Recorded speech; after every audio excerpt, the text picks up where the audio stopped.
Om Shanti. Spark audio book का नाम है साकार यादें, पार्ट 16। टॉपिक है चित्रों के बारे में बाबा के महत्वपूर्ण निर्देश। चित्र बनवाने के सिलसिले में भी बाबा से कई बार बात होती। जब श्री नारायण का चित्र बन रहा था तब बाबा बोले कि इसके ऊपर त्रिमूर्ति का चित्र भी होना चाहिए। त्रिमूर्ति के बिना यह चित्र किस काम का? त्रिमूर्ति के बिना तो यह चित्र भक्ति मार्ग का हो जाएगा। तब उसे छापकर हम क्या करेंगे? त्रिमूर्ति का चित्र होने से ही हम समझा सकते हैं कि इनको ऐसा पद देने वाला अथवा राज्य भाग्य देने वाला कौन है। वरना लोग तो इन्हें ही भगवान भगवती मानते हैं। उन्हें यह थोड़े ही मालूम है कि ये तो रचना है और इनका रचयिता तो शिव बाबा है। हमारा उद्देश्य तो उन्हीं का परिचय देना है, क्योंकि ऐसी ऊंची पढ़ाई पढ़कर नर से श्री नारायण बनाने वाले तो वे ही हैं। श्री लक्ष्मी और श्री नारायण तो हमारी पढ़ाई का लक्ष्य है। इस लक्ष्य को तो स्वयं तो कोई प्राप्त कर नहीं सकता और न ही संसार को यह पता है कि इनको ऐसी ऊंच प्राप्ति कराने वाला कौन है।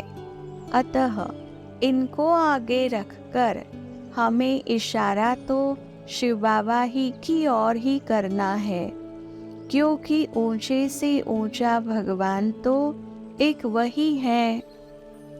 जब बाबा यह बात बता रहे थे तो समीप बैठे हुए किसी ने कहा, बाबा अगर केवल शिव बाबा का ही चित्र दे दे तो कैसा रहेगा?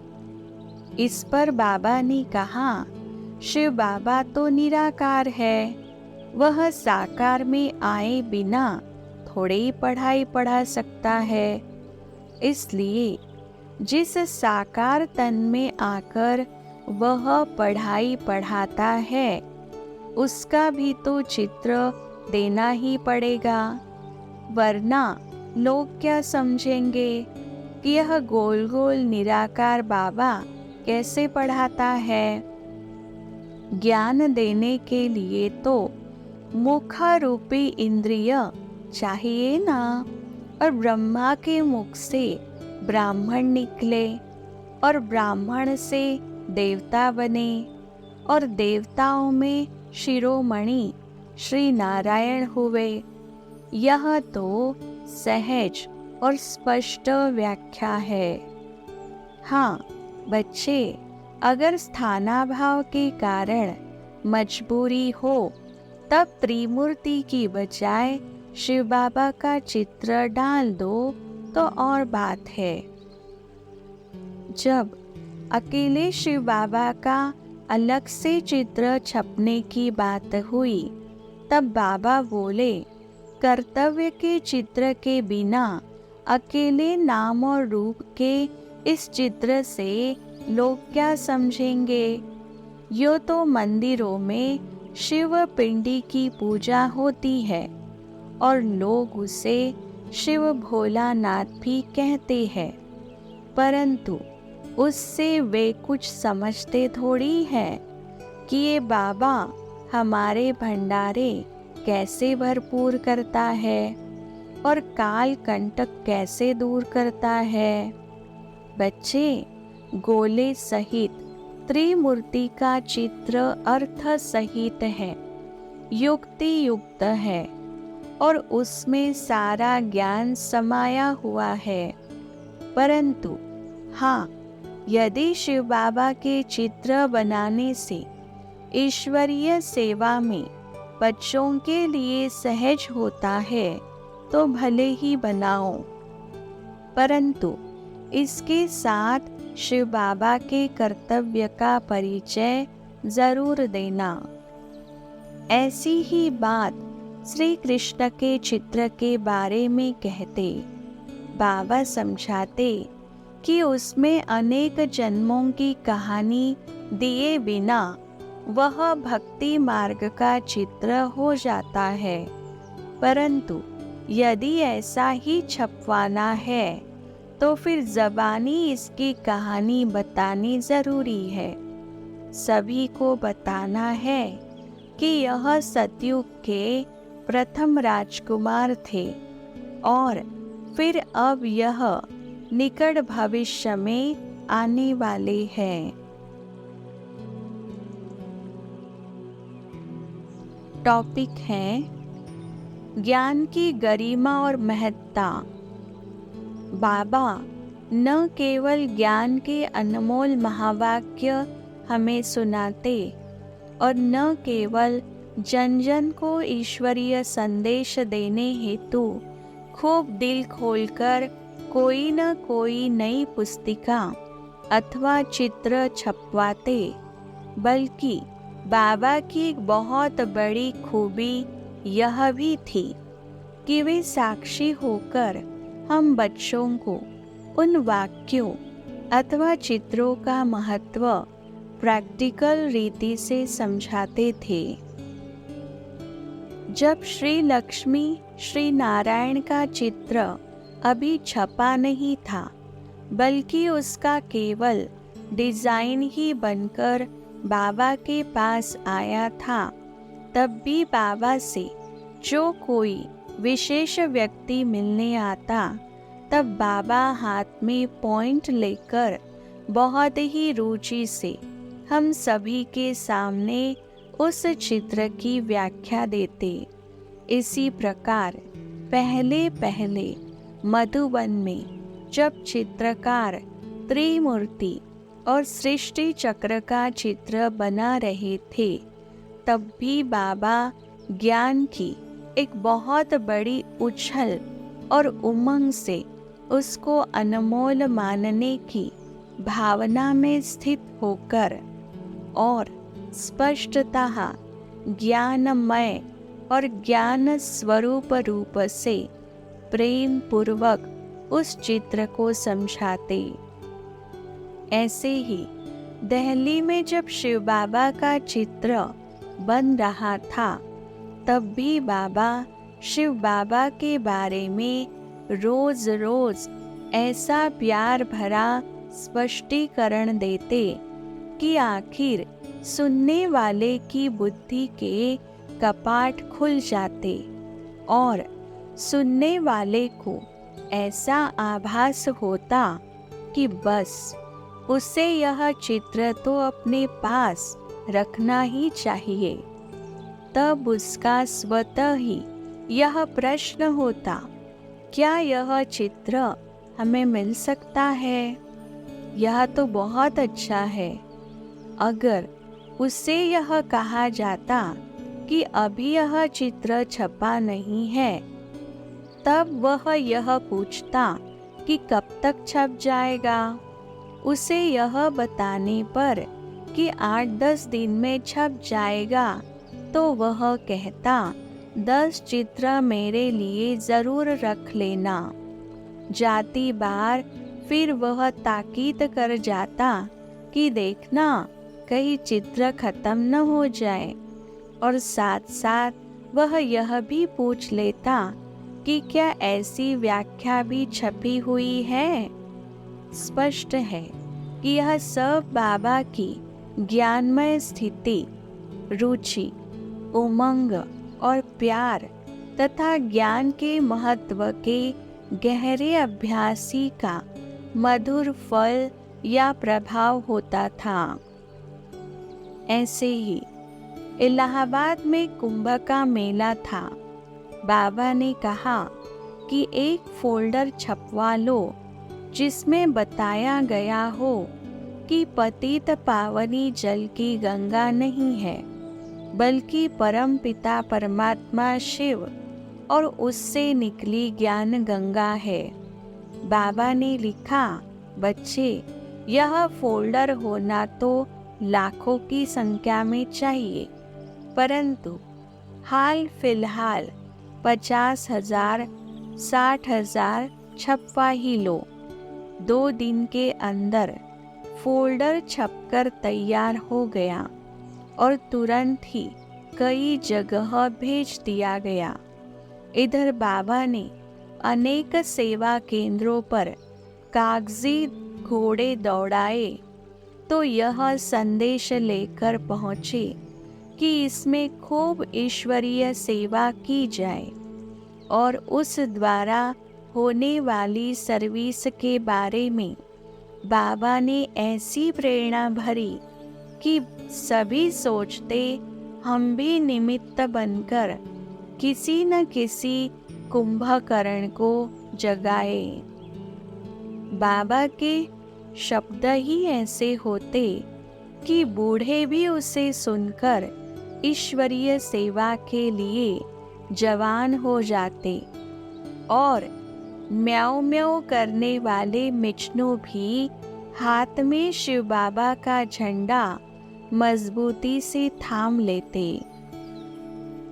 उन दिनों अभी अभी टेप मशीन का प्रयोग होना शुरू हुआ था, तो बाबा साक्षी होकर हर एक को यह राय देते कि आपस में मिलकर एक टेप मशीन ले लो। टेप पर ही मुरली सुनने में बहुत मज़ा आएगा। बाबा की बातों से ही ऐसा लगता कि बाबा अपने मुख से निकली आवाज़ को अपनी आवाज़ नहीं समझते थे, बल्कि वे उन्हें शिव बाबा के ही महावाक्य मानते थे। इसलिए बाबा के सामने जो आता, बाबा उससे पूछते, बच्ची, आज बाबा की मुरली सुनी? जाओ पहले टेप सुनो, फिर बाबा से मिलना। बच्ची, आज बाबा ने बहुत नई नई पॉइंट सुनाई है, बहुत खजाना दिया है। कई बार ऐसा होता कि बाबा कहते, बच्चे सुना आज बाबा ने क्या कहा, कितनी गुह्य बातें बताई। यह बाप और बच्चों का सेमिनार सुना। यह बातें तो और कोई बताता नहीं है।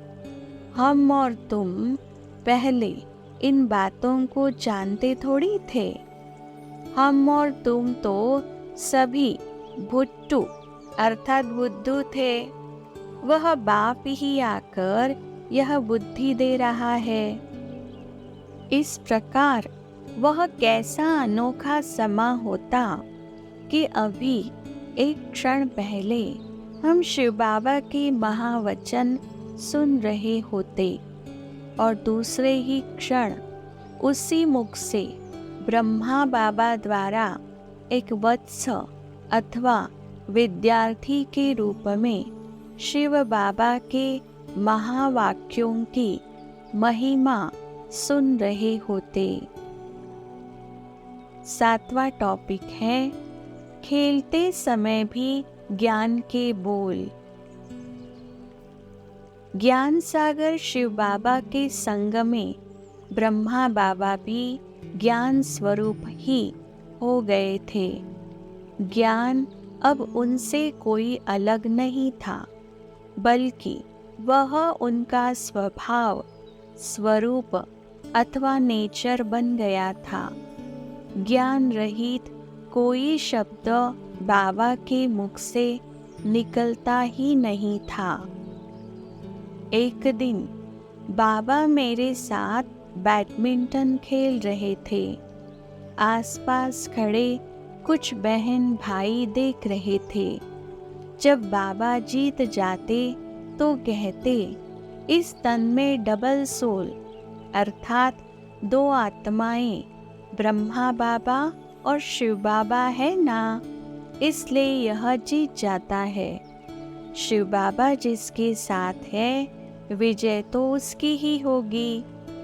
इससे मुझे चेतावनी मिलती कि मुझे भी शिव बाबा को याद करते हुए और उसे अपना साथी बनाते हुए खेल खेलना चाहिए। जब वे हार जाते तो कहते, बाबा तो बच्चों को सदा आगे ही रखता है। कहते हैं ना, लव और कुश ने राम पर विजय पाई। बच्चे कोशिश करें तो ज्ञान में भी बाबा से तीखे जा सकते हैं।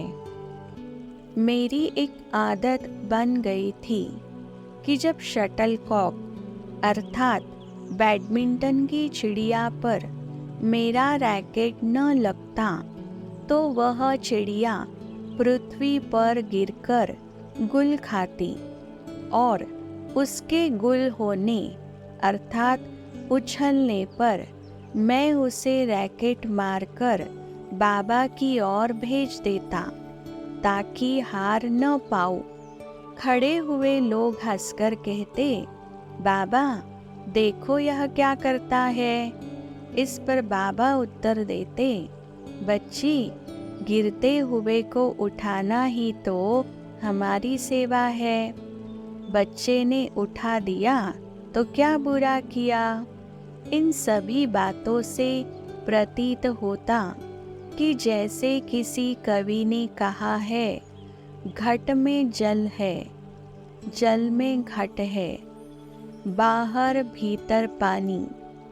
ऐसे ही बाबा और ज्ञान ओतप्रोत अथवा अभिन्न थे। 8वां टॉपिक है धारणा स्वरूप। जैसे मिश्री मिठास स्वरूप होती है, बाबा भी वैसे ही ज्ञान स्वरूप तो थे ही, साथ साथ वह धारणा का भी स्वरूप थे। वे धारणा की जो बातें हमें समझाते थे, उनका अपना जीवन उसकी चेतन झांकी था।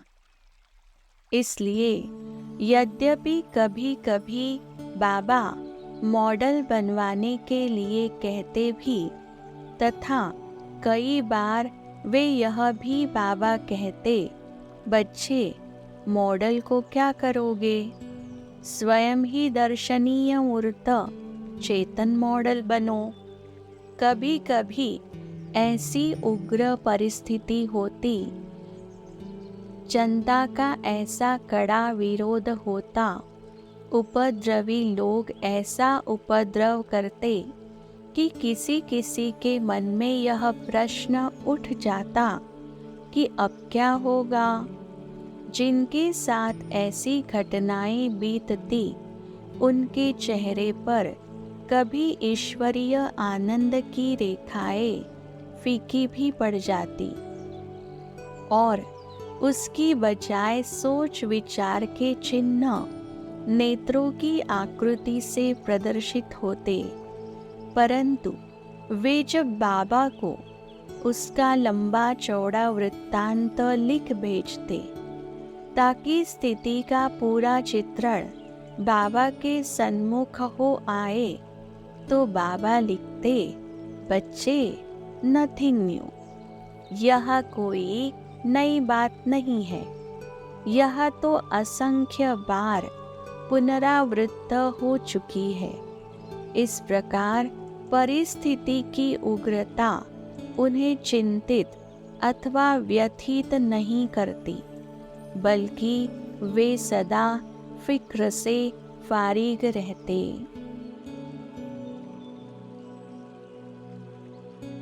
टॉपिक है याद रूपी यात्रा की रफ्तार। इतना व्यस्त रहने पर भी बाबा के मन की तार शिव बाबा से जुटी रहती। बाबा कहते, बच्चे मैं भी तो पुरुषार्थी हूँ। शिव बाबा हर समय थोड़े ही मेरे तन में रहते हैं। हर समय थोड़े ही शिव बैल पर सवारी करते होंगे। बच्चे बाबा भी तो अपना पुरुषार्थ करता है, वरना इसका पद कैसे ऊंचा बनेगा। हाँ, शिव बाबा इसका तन किराए पर लेता है, गोया वह सेठ इसका लैंडलॉर्ड मकान मालिक है, इसलिए उसका भी अजूरा एवजाना इसे मिल जाता है। परंतु हर एक को अपना पुरुषार्थ तो करना ही है। यह ठीक है कि यह भी बाबा है, वह भी बाबा है, और यह ब्रह्मा सारा दिन बाबा बाबा करता रहता है, इसलिए इसके लिए थोड़ा सहज है। और उस बाबा का हो जाने से यह फिक्र से फारिग है, तो बुद्धि और कहीं जाती नहीं है, बाबा ही में जाती है। आप बच्चों की बुद्धि कई लफड़ों में लटकी रहती है, तो आपको कुछ मुश्किल हो सकता है, परंतु वास्तव में तो आप बच्चों को अधिक सहज होना चाहिए, क्योंकि आप तो फिक्र से फारिग है। अपनी जिम्मेदारी तो अब आपने बाबा को दे दी है ना। हाँ, बाबा को सभी बच्चों का ओना अर्थात ख्याल रहता है। बाबा का सोच विचार चलता है कि बच्चों की आगे आगे उन्नति कैसे हो, और नयों को यह ईश्वरीय संदेश कैसे मिले। इसलिए मुश्किल तो बाबा को होनी चाहिए, परंतु हम प्रैक्टिकल में देखते कि बाबा से जो भी बच्चे मिलते, उन्हें आगे बढ़ाने के लिए बाबा निराकार बाबा का माध्यम बन जाते और स्वयं ही योगरूढ़ स्थित प्रज्ञ आत्मनिष्ठ उच्च भूमिका में रहते। तभी तो उनके पास बैठकर सभी शांति, आत्मा का शरीर से न्यारापन, प्रेम, कल्याण कामना इत्यादि का अनुभव कर जाते। ऐसे थे हमारे और विश्व के बाबा। टॉपिक है, कैसी अद्भुत थी वह सुहावनी घड़ियाँ। बीके जगदीश चंद्र जी, दिल्ली। साकार बाबा के साथ जीवन की जो घड़ियाँ बीती, वे सभी निस्संदेह अत्यंत अनमोल घड़ियाँ थी। उसके संग और संपर्क की वे घड़ियाँ इस आत्मा पर अमिट छाप छोड़ गई है। इस ईश्वरीय ज्ञानमय जीवन के प्रारंभ ही से बाबा की हर एक कृति को मैं अपने लिए एक कृपा मानता हूँ। मुझ प्रभु प्यासी आत्मा को योग युक्त करने के लिए बाबा ने क्या नहीं किया होगा। मुझ पर उनका अकारण प्यार एक ऐसा प्यार था जो अनिर्वचनीय है। दिन हो या रात, सोने का समय हो या जागने का, उनकी कृपा दृष्टि एक चुंबक की तरह मुझ लोहे को अपनी ओर खींचे चली जाती थी। इसके उदाहरण स्वरूप जीवन में अनंत घटनाएं हैं जिनका उल्लेख किया जा सकता है। उनमें से एक दो जो तुरंत मेरे मन पर उभर आए हैं, उन्हें यहाँ लिपिबद्ध कर देता हूँ।